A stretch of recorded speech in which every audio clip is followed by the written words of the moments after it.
morning, everyone. Can you hear me? Yes. Okay.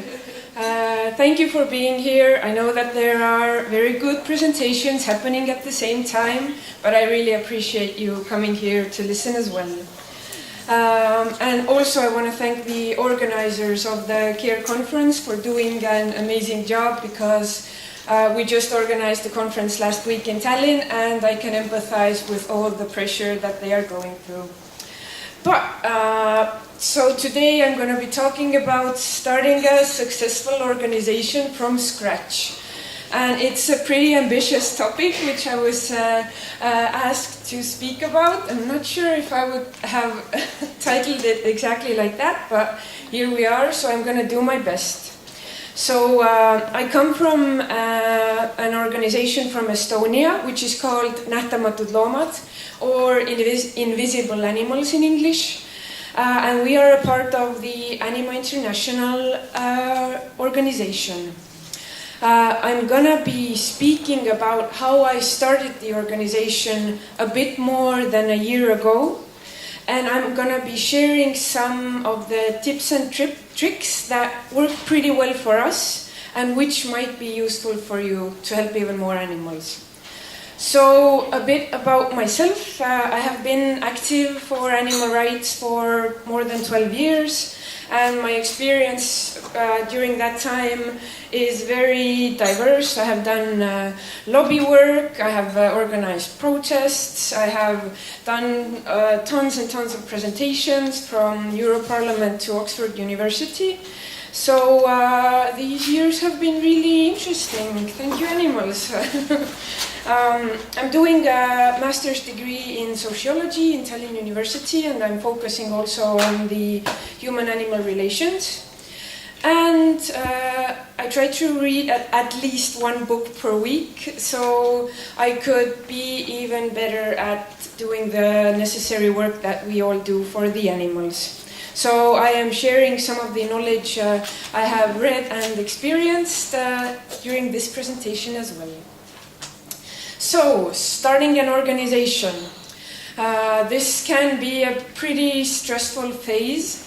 I know it definitely was one for me, but maybe we can get some of the stress down when we talk this thing through. So what was the situation I was in when I started Nähtamatud Loomad in the summer of last year in 2017? So a good thing, I had experience from working in other organizations. I had done different campaigns, I had done media work, etc., which is a good thing. It's always good when you have experienced different difficult situations yourself. So when you come across a similar situation next time, you might have more insight into what should I notice, what should I observe here, what are the key factors that should be taken into account so that I could make the best possible decision. I had tons of motivation to continue working for animals. I had ended my cooperation with the other organizations because we had basically some ideological differences. So I was still super motivated I wanted to continue helping animals, but I wanted to do it in a different way. I was reading a lot. I wanted to broaden my horizons so that when making decisions, I had these different nuances I could take under consideration. I was visiting international animal rights conferences, such as this one, which are super useful in listening to the presentations, networking, listening to other organizations' experiences, etc. I had ideas, tons of them. I couldn't wait to go out and do them, but I had no money, no team, no structure. The first part is really nice. It's nice to have ideas, it's nice to have experience, it's nice that you want to help animals, but you kind of need money for it, you kind of need other people for it to do these things together, and you need a well-structured team for it. At least that type of approach into doing animal rights has been very sympathetic for me. Okay, so that was what we started with. And this is where we are now. We're running 2 big campaigns and starting a third one in the 1st of November. We're doing cage-free corporate outreach, and by now 34% of the food retail sector has announced going cage-free. We have hired a full-time campaign manager for it. We just finished a huge outdoor ad campaign which was all over the streets of Estonia. We're doing videos with celebrities for it, with celebrity chefs, etc. We're doing institutional meat reduction campaign. It's like an equivalent of Meatless Monday, but in the Estonian version. We have dozens of restaurants joined and are promoting their plant-based dishes, and we have a full-time campaign manager for it. And from the organizational part, so we have been operating for like 1 year, 4 months, and we will have the 5th full-time employee from 1st of November. We have around like 40-50 volunteers. I mentioned the campaigns. We have teams in 2 biggest cities, a strong structure, and active fundraising activities. So the time to develop all this has been rather limited, but I hope to open it up a bit on what was a pretty good way for us to do it and what we learned from it. So this is our team of Nähtamatud Loomad. This photo is done last year. Today, all the people wouldn't fit on this photo. So, and I love having these kinds of problems. So, yeah. When I think about this, a while ago I attended a seminar, and the host of the seminar said that it was sort of like self-developmental and stuff like that, and he said that close your eyes and think about the most positive thing that you remind when you think about your organization. What is the most positive thing? And it was pretty interesting. I don't consider myself an overly emotional person, but I was overwhelmed with so many positive emotions regarding Nähtamatud Loomad when I got the idea that, like, a bit over a year ago, I didn't even know any of these amazing people now working for the animals. Nähtamatud Loomad didn't exist. None of this existed. No one was doing these effective campaigns, etc., etc.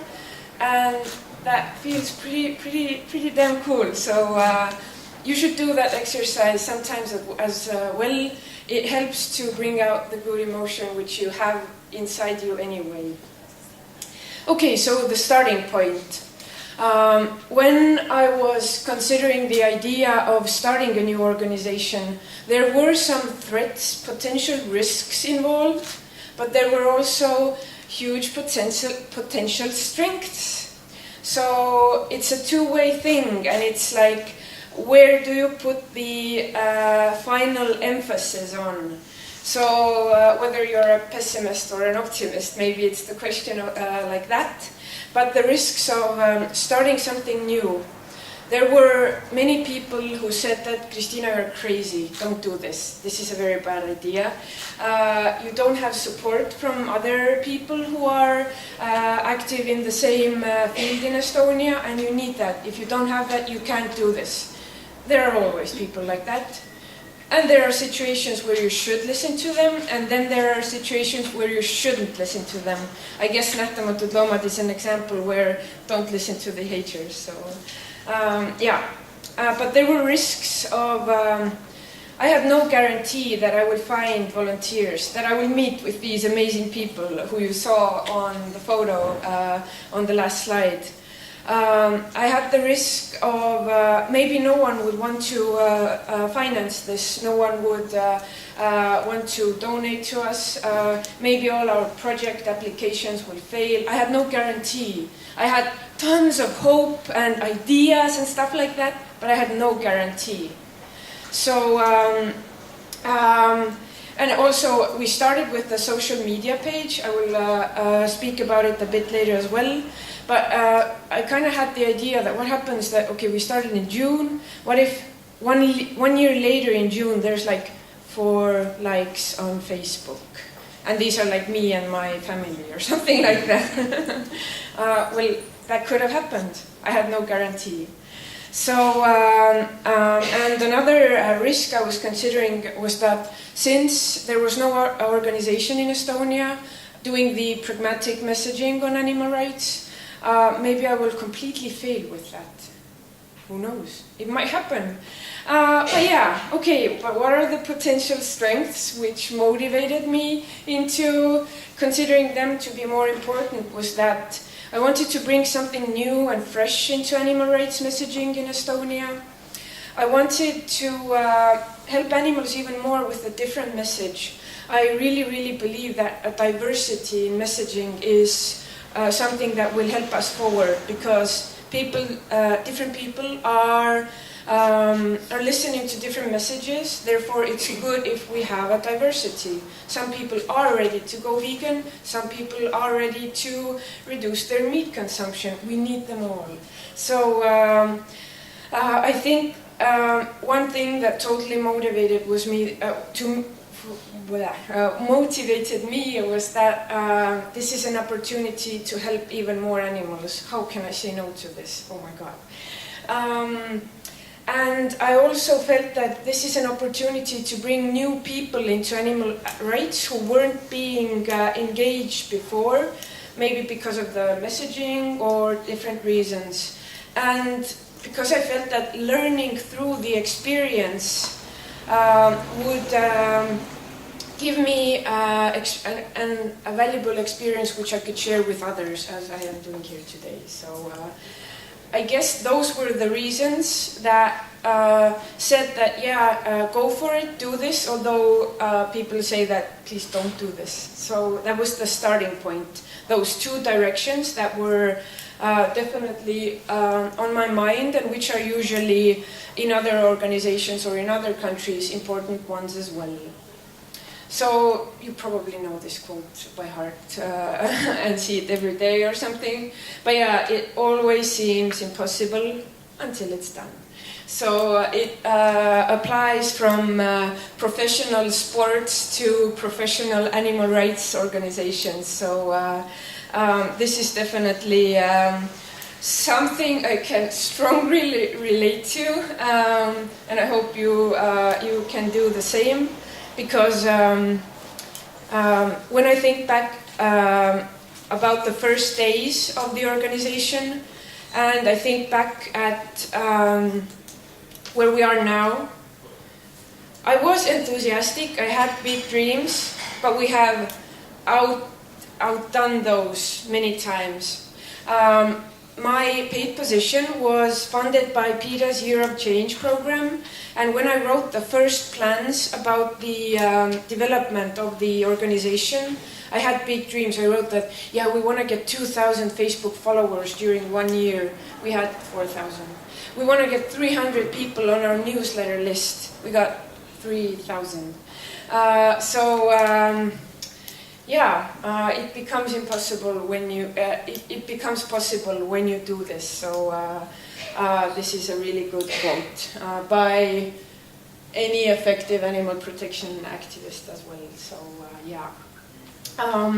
but if you were listening to Dobrusha's talk last evening, I really liked it, and after in the Q&A session, the question of what to choose as the primary focus, or who to hire first, or where should we set the primary priorities in developing the organization, that's a super difficult question. What should we prioritize first? There are some general ideas in the sense that you need to start fundraising from day one, otherwise the organization will not be sustainable, and you need the financial resources. But there are different approaches to that, and I will introduce how we decided to do it, and maybe that will give some ideas. So at first, we decided to set up a really nice Facebook page and an Instagram page, where we started producing some really generic context. Yeah, sorry. But it was really like beautiful generic. So you get the attention of your potential followers. We advertised and shared the posts on the vegan groups in Estonia, which are pretty popular, and we got tons of followers in the beginning from there. And we started developing the social media with our messaging before we even had super active running campaigns. We were so new that we didn't launch with a huge campaign. We first launched the social media and then still spent some time on launching the campaign. So we just went generic. After that, during the same time, we also focused on the structure of the organization and setting goals. I will speak a bit about it during the presentation, but that was really super important for us, that we wanted to have as little chaos from day one as possible, because chaos is inevitable. It will happen in the best structured organizations, but we wanted to sort of organize it so that we would have as little of it as possible, because chaos is tiring. And we need all the energy we can get. Also, finding volunteers. We also started with really beautifully designed calls to action, where we said that this is something new in Estonia. No one has ever done this before. And we will bring great results to animals, and you will want to be a part of this. And that went pretty well. And starting campaign work. I will also talk a bit about it later on. So, managing volunteers, which was super important for us from day one. I hope you can see it. It's pretty small in print. I will read it. Since we started in a way that we had the first person hired, I was hired, but we were able to hire the following employees later. Then volunteers were the core power, the most important part of our organization, basically. So I read books about that. I spoke with people who are smarter than me in this topic, who had more experience, etc. And some of the most important things I learned was that when our context was basically that the people who were coming as volunteers, they were vegetarian, vegan, meat reducers, whatever, caring about animals, but they had, as it usually goes, no previous experience in operating in a large animal protection organization. So we didn't have like specialists in, I don't know, IT or design or event management or stuff like that from day one. So we chose really highly motivated, clever people, open to studying, learning new skills, and we started teaching them stuff. So for us, it has always been that we teach a lot to the volunteers. The fields that they will be coordinating or operating on, very often it happens that they have no previous experience in that. But imagine that they're brave enough to still take it on. So that's pretty cool. So what's the best approach, in my opinion, is that we should build independence in the volunteers among their field, but make sure they know you're there for them. That they are independent, they make their own decisions, they make sure everything is set out, but they always have the opportunity to ask me or others for help. Because there's this thin line where they feel that I'm alone in this, no one will help me, Kristina doesn't care, she has no time, stuff like that, and that's dangerous. I don't want that to happen. I want them to be independent, but I want them to know that I am here for them. The second point which I would bring out is that find valuable resources for them to learn their part. Whether it's really clever people to have a video call with, whether it's YouTube lectures, whether it's reading books, or whether these are experts from other organizations in your country doing similar work. Make sure that the volunteers who are learning their part have really good resources. That's super helpful. And the third, which is something that I need to definitely deal with in Nähtamatud Loomad, is find a volunteer coordinator. Because eventually you will come to a point where you have so many volunteers, you physically are not capable of doing the volunteer coordinating yourself. So training a volunteer coordinator might be one of the most important part in that sense. Okay. And what else did we do? As I bring out here, my super important recommendation would be to create teams. Each team would have a very specific line of actions in mind. Write a guide for each team and have a meeting and edit the manual or guide together, discuss it together, and then have the final version. Because that would save you so much time in that sense that you will keep having new volunteers, and it might happen sometimes that some of the key volunteers will either move away from the country or change jobs and will not be able to continue as a stuff like that happens. It's not good or bad, it's just a part of having volunteers. So when you have materials which are in place, whether the people change or not, that's super beneficial.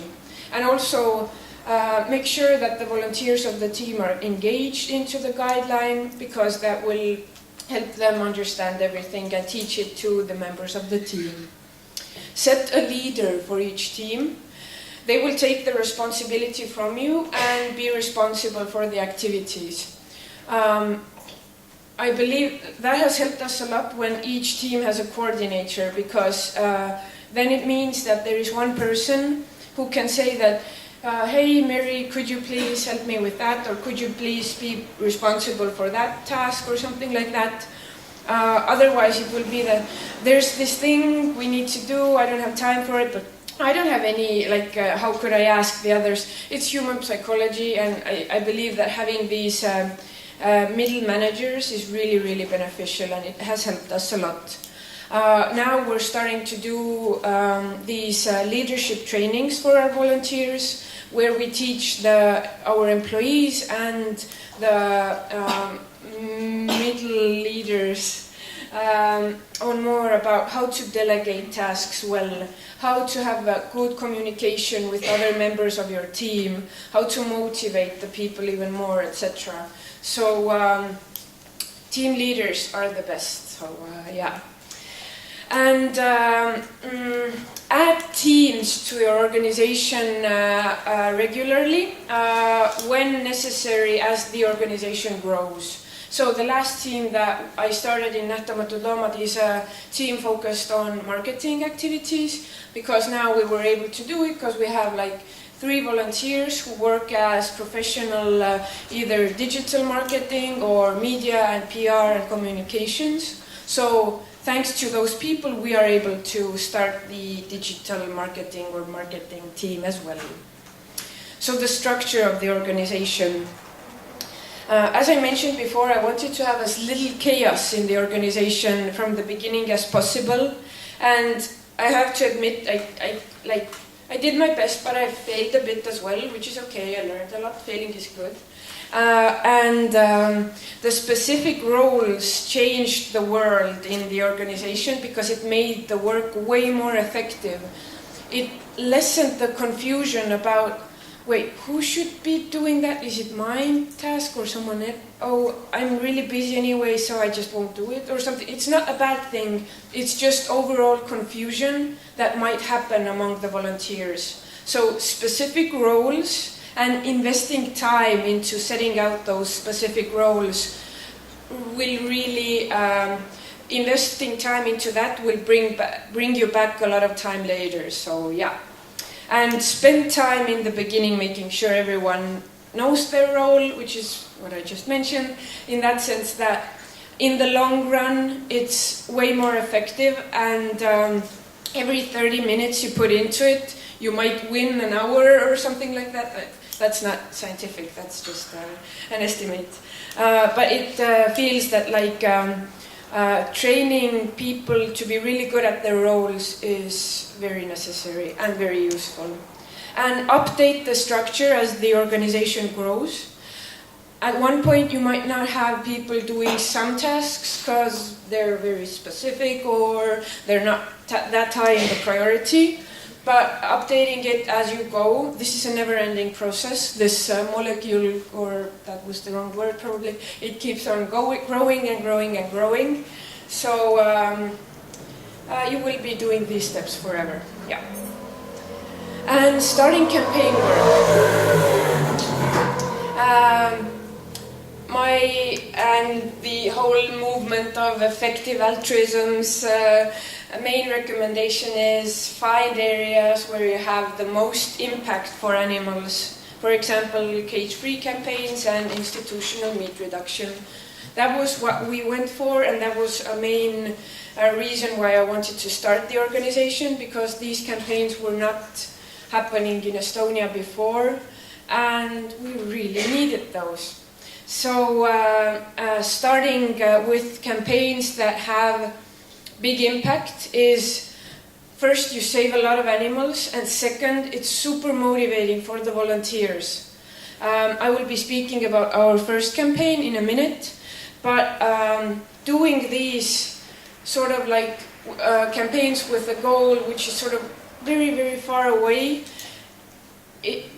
I feel that it's super hard to keep the volunteers motivated when during your lifetime you might not see the end goal being reached. Therefore, having campaign targets which are reachable is super important if you want to keep on being sustainable. My second recommendation is that please understand the social and political situation in your country, what works, what doesn't. And also, you can find out by making mistakes and learning from them.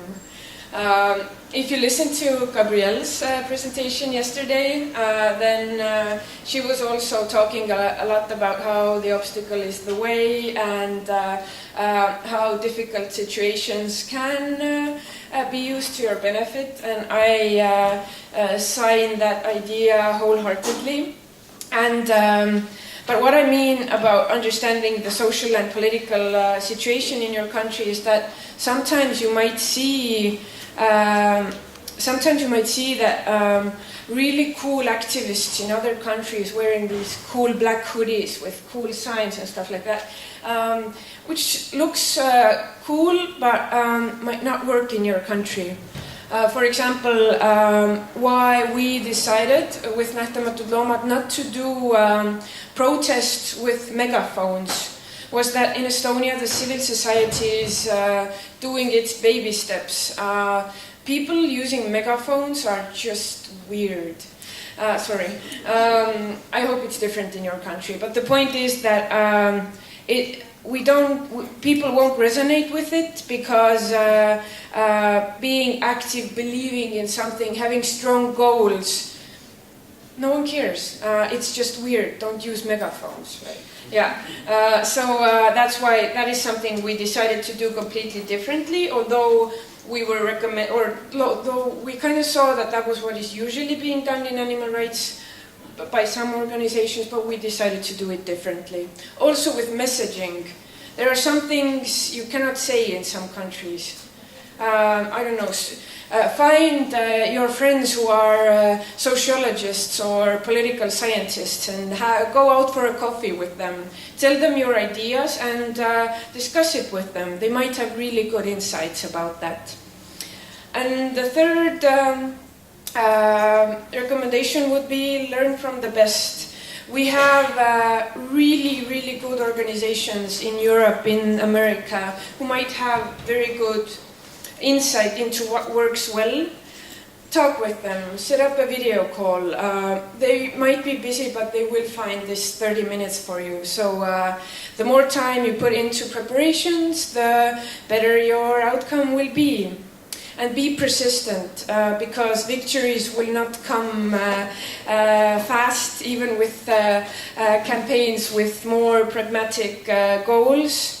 But never give up on them, because the animals need us to be persistent with these campaigns. And very important, enjoy your success when it arrives, and don't forget to celebrate it.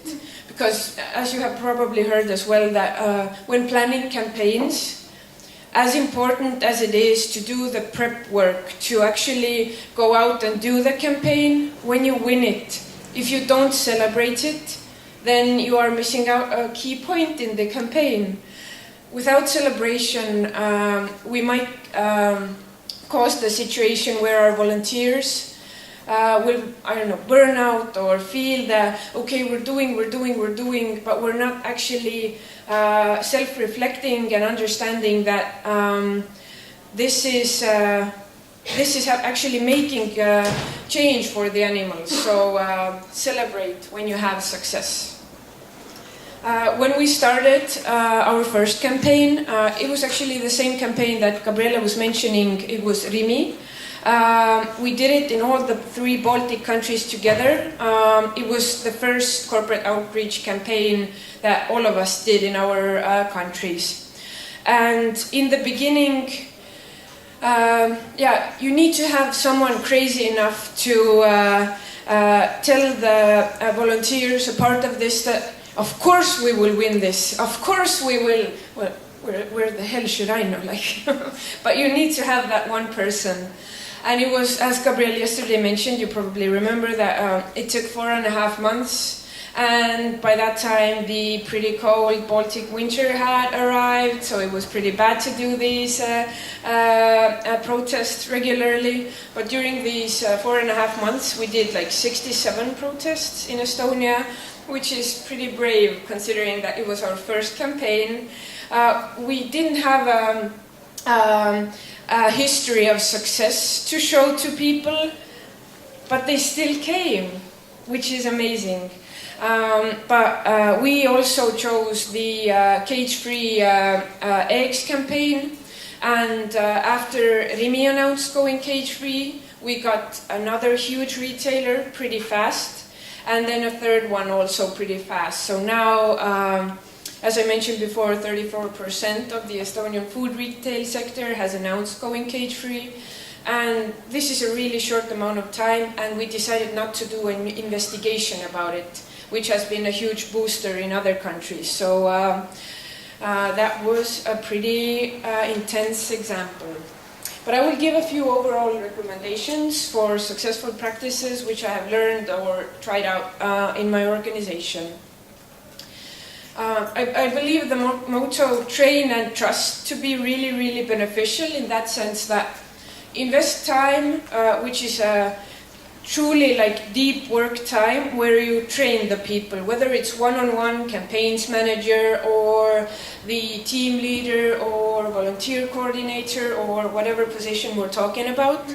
Invest time into totally being with that person, understanding what questions might they have, what they might need to know, what are the gaps which you could maybe help to fill. And after that, trust them that they will do their best job, that they will give out their best to make sure that the work is done out effectively.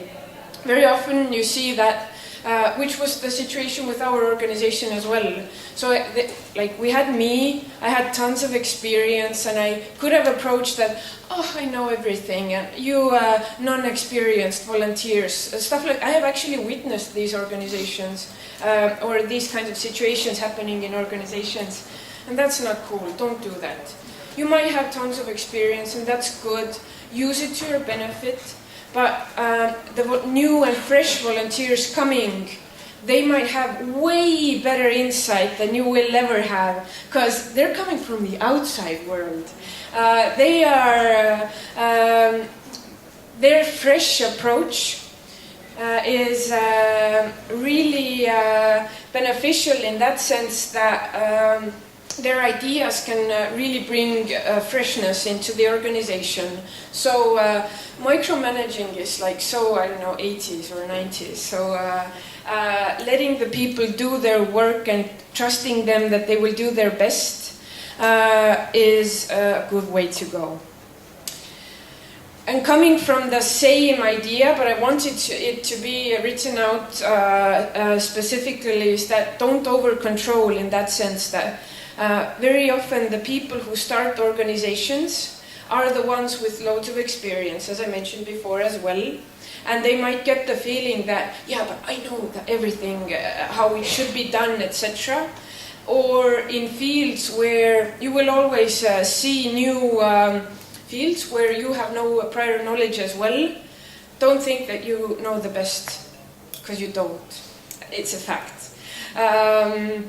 And let the birds fly is also, I think, a good way to go, in that sense that over-controlling everything will first increase the probability that you might burn out, and it will increase the probability that the volunteers will not feel that they are independent entities with free will and ideas to change the world for the better for the animals.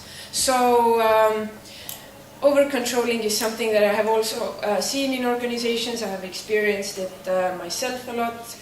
And I think that people work better when they have freedom. And this is the best thing ever. Read and learn a lot and do it forever. This is why I totally increased the number of books I read per year. Doing the tempo of at least one book per week has been super beneficial, in that sense that the smarter we are, the better we solve different situations, the better we reply to the media when they ask tricky questions, the better we speak with our potential new donors, or the better we perform when meeting with companies or with members of parliament. Reading is, it's universally good. Sorry, yeah, that's my quote. And I'm so happy that during yesterday's presentation that was something that came out as well. And I'm so happy that the animal rights movement is in a situation where we understand that if we want to help animals the most, we need to do a lot of self-development as well. And the more we know about the world, the better we are at changing it. So reading is cool. And you can sort of like make the idea that reading a lot saves animals. So and it also helps with if you might have the tendency to, I don't know, overwork or stuff like that. Just spend enough time reading so that that wouldn't happen. So with that, I would like to finish with a book nerd call to action. And thank you for listening. And if you have any questions, we have about 5 minutes for them. Thank you.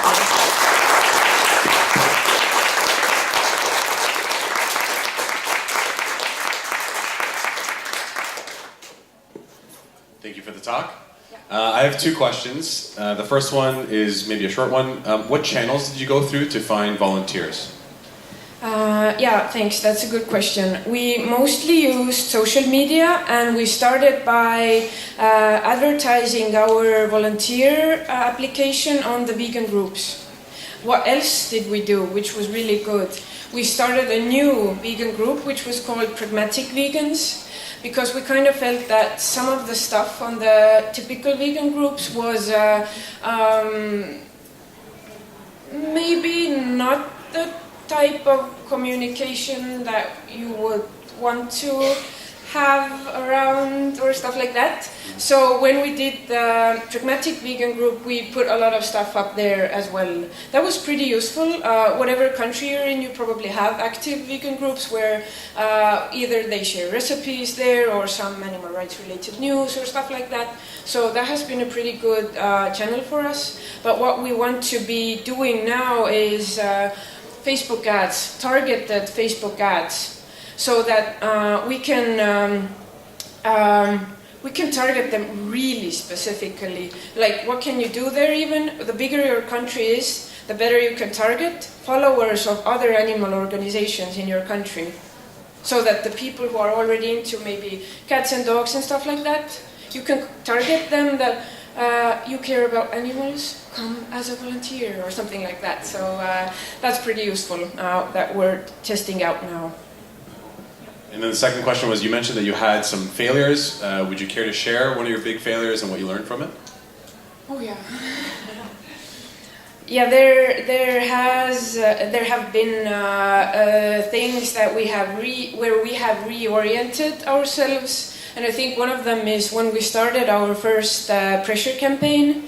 We were testing out basically on, as I mentioned, in Estonia the civil society is not very well developed. Doing protests and standing up for what you believe in and stuff like that, that doesn't really work. So, but our campaign was totally based on that. So we had to sort of nudge it and sort of try to test it out, that how could we do it in a really good way in a situation that wasn't very supportive about that. So in the beginning we were way more aggressive and we turned it down.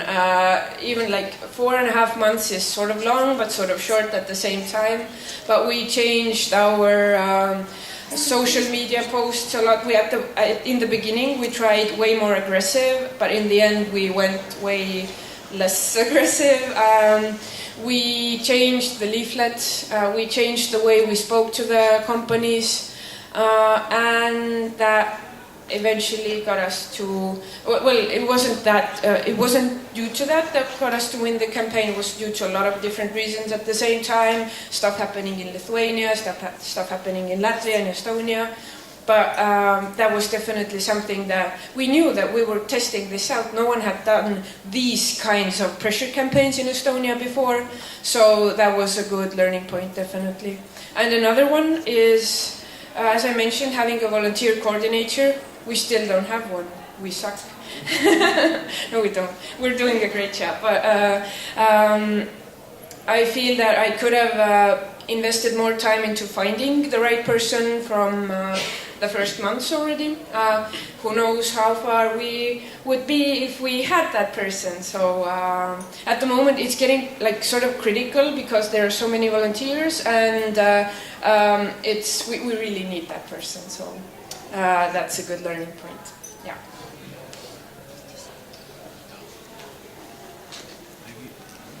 What social media or channel do you use to communicate with each other and with your volunteers?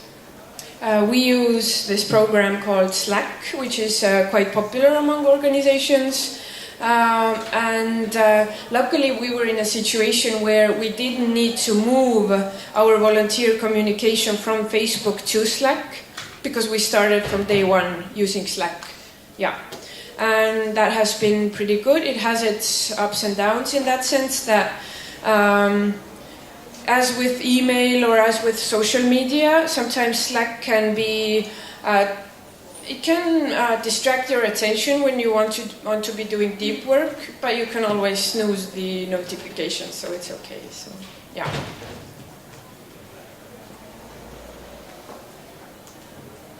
Hi, this is Efe from the Vegan Association of Turkey. I wanted to ask you now, for associations, we've been around for 12 years, but I wanted to listen in, as sometimes if you've been around for 10 years, you can learn a lot from an organization that's been around for 10 months, just different ideas, different viewpoints. So in regards to encouraging volunteers, now a lot of organizations might not have the the chance to have full-time employees immediately or increase it up to 5, 10 people. So we've been using incentives because obviously when you have volunteers, it's not like having full-time employees that are paid.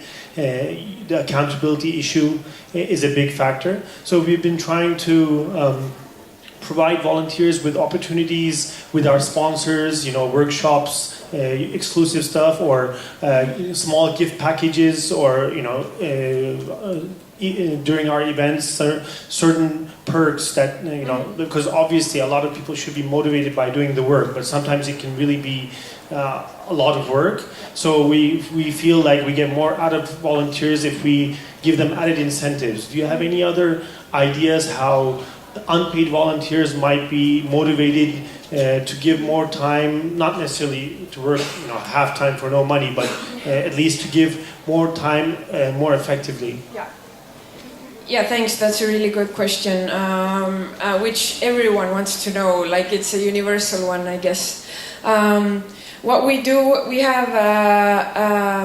I work a lot on the communication with volunteers. They're doing an amazing job for a really important cause, and I make sure that we have this context on the table all the time. Why we are doing this, where we are going with this, how their contribution helps. These sort of look at the bigger picture ideas are really important. Another thing that we do is that we have regular, really cool trainings. In that sense, that so far the feedback has been really good. In that sense, that volunteers are saying that the trainings help them in their daily jobs as well. Whether it's doing communication, doing trainings on effective communication, being more rational, having contact with the media or different topics like that. And this is something that they really look forward to, because the feeling that I learned something new today, so if I use it tomorrow, I will be better. Who doesn't like that? So that has been pretty good. We don't really give out stuff if I'm not... we don't really give out stuff, I think, if I'm not forgetting anything. But we sort of have the attitude that we're dealing with grown-up people, that they don't need like babysitting or stuff like that, that they know why they're here, but we can sort of go it through. And that has been working really well, that the attitude is so important on how do you talk with your volunteers, how does the volunteer manager talk with the volunteers. Are they feeling that they are being that they are being loved in the organization? That is one of the most important things. So they need to know that what you're feeling inside. That has been really good. Thank you. Thank you. So now this lecture is followed by a short break. And as I announced before, do not forget to take the cards for the lunch if you haven't done so yet. Thank you.